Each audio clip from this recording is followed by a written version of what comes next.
The National Football League is all about player safety. Well, there's nothing more important than the player health and safety. You'll hear Roger Goodell say it via Bloomberg. That is, of course, unless you're a black player. The investigation into a lawsuit claiming the NFL uses race as a factor in determining which former players are compensated for suffering head injuries. The effect of using this race norm for the NFL is that it drastically limits the amount of damages they're going to have to pay out.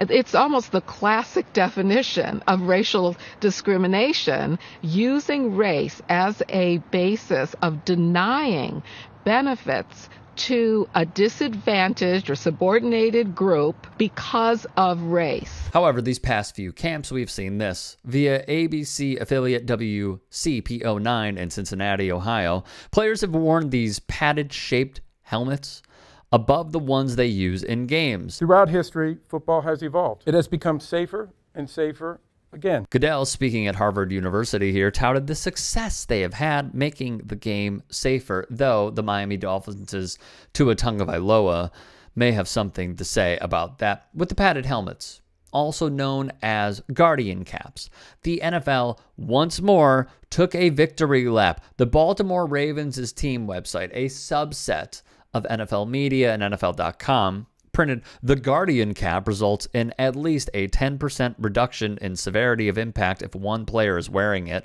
and at least a 20% reduction in impact if two players in a collision are wearing it. Now, here's what the league did. The NFL's own official Twitter account marched out Frank Reich, formerly of the Indianapolis Colts and current head coach of the Carolina Panthers, Mike Tomlin, longtime head coach of the Steelers, truly one of the game's best, along with Mike Vrabel of the Titans, Ron Rivera of the Washington Commanders. They would commend the safety measures. Now, The Athletic would then bring this up.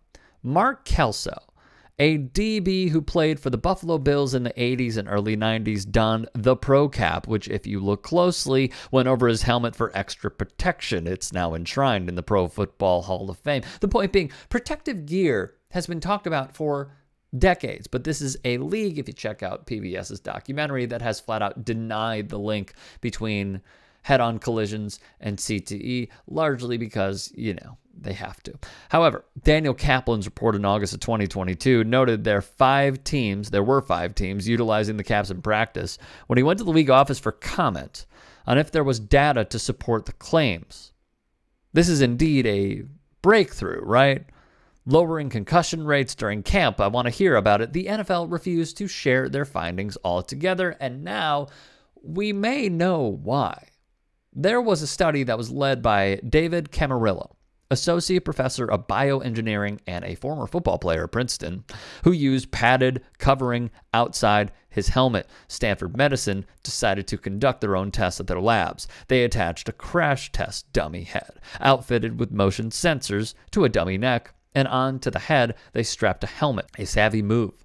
They obviously did not focus on just one angle, rather many hits, because as we know, hits can happen at any point, at any time, at any angle in a football game.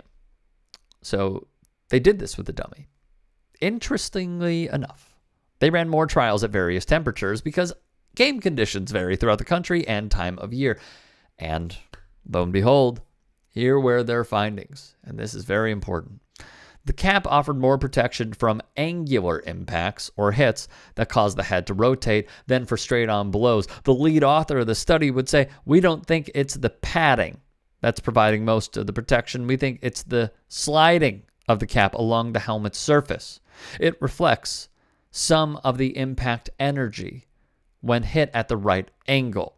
Stanford Med's researchers made a point of emphasis, and it was this: we can only learn so much from crash test dummies. We need to do the real thing here, so they did.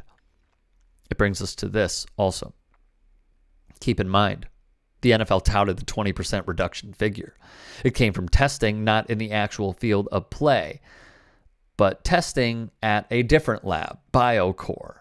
Thus, Stanford outfitted the same mouth guards the dummies used on actual football players at the university during the 2019 season. This is D1 football, y'all.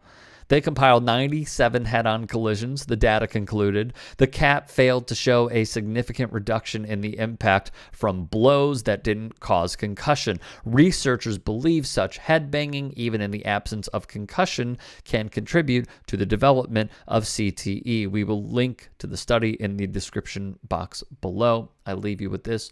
Remain skeptical. At all times, remain skeptical.